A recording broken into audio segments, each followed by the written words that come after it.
What have you thought about the first couple days of spring so far? The word that jumps out to my mind is intentional.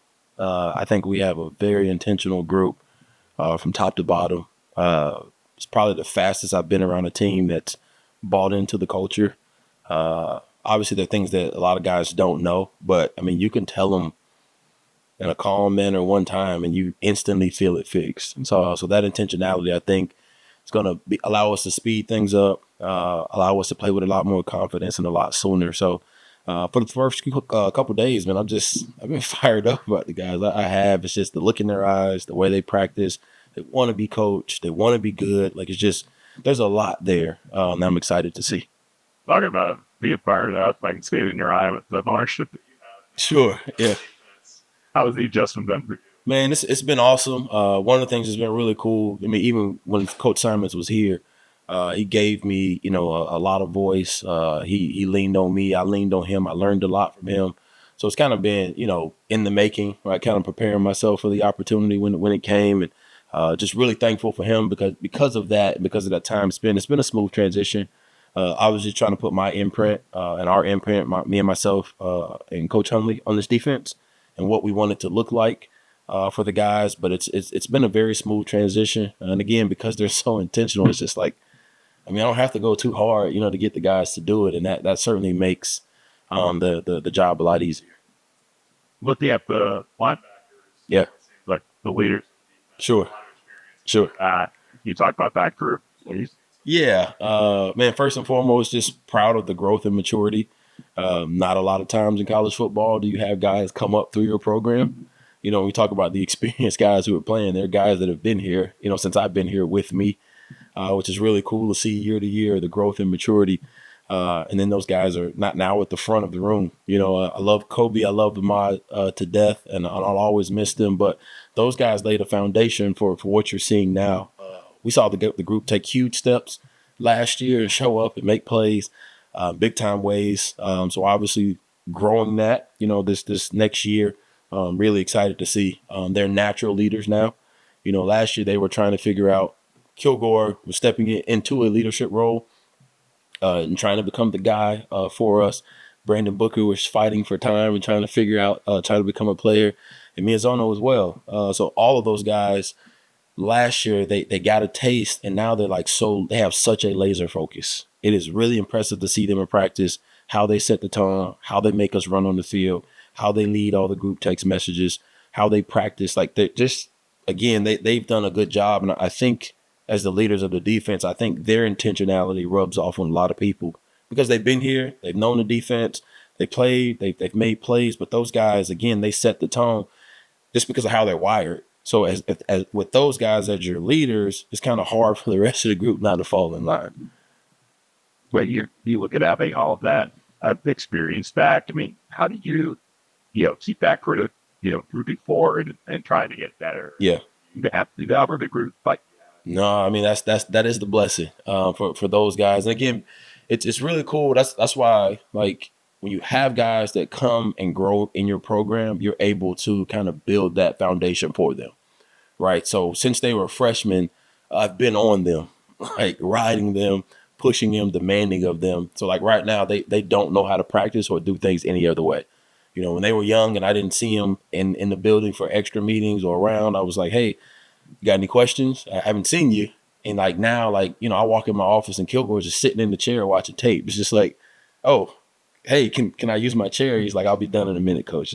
I'm almost finished. But it's just you learn that over the course of time, and you're able to help raise them up, essentially, on how to do things the right way, so that they're just wired that way, and those guys show up repeatedly.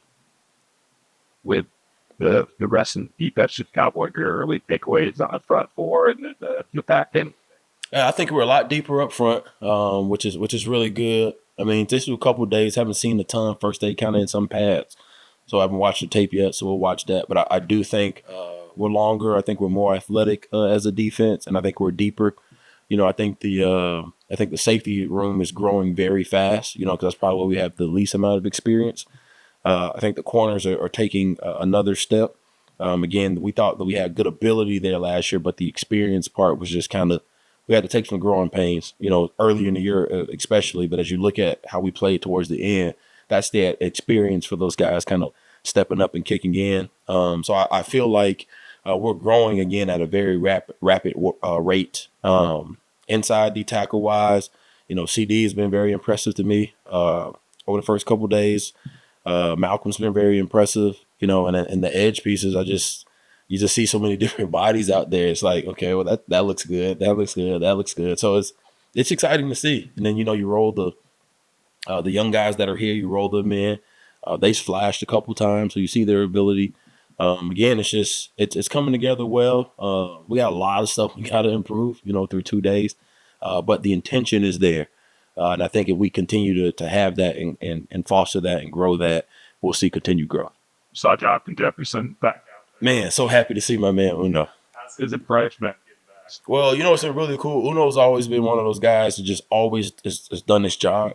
But you feel him around. Like even when we're doing like our mat drills, and Uno's a big dude now, so running around a bunch is not necessarily what he wants to do, but he strains and pushes himself, and he just has a presence now about him that's really exciting. So for Coach Tibbs, again, guys who have been in the program, been around you, you need those pieces in your room to kind of help push your message out to the group, because there's a lot of new guys who don't know.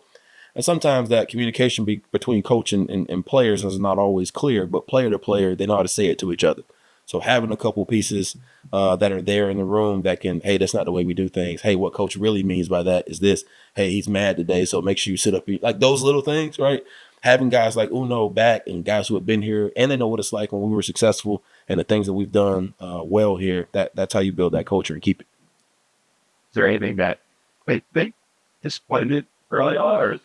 Or I think it's too early to tell. I think the first day our calling card is going to be our effort. So we've been harping on that. We probably, we were really looking for bad effort plays, the first day, just to prove a point. But again, the guys were so intentional that when we show them the clips, they're like, we can do better. Like no heads held low, no one's disappointed. Just like a man, stand up. I got to do better.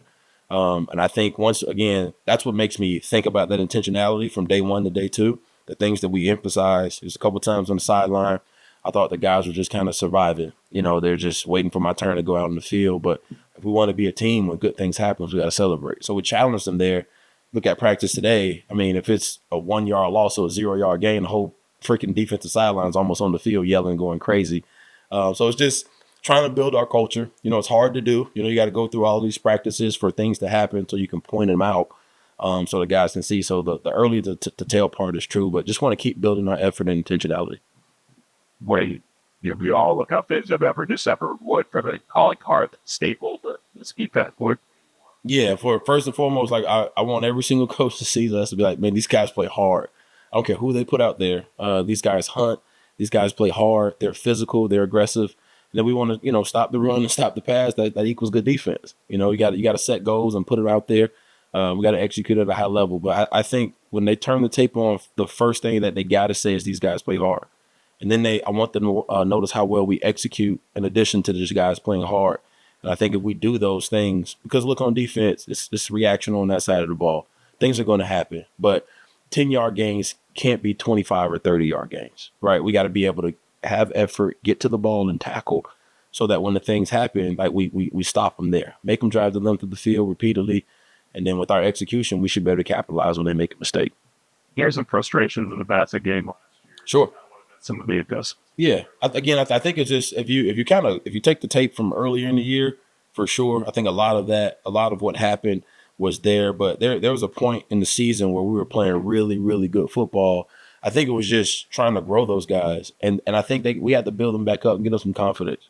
As you all know, like in the secondary and the back end, you get a couple bad plays and everybody looks at you and everybody on social media and everybody in your world and in your world is telling you you're not worth anything. You kind of start to lose a little confidence. And that's hard for these young men, at times to fight through that.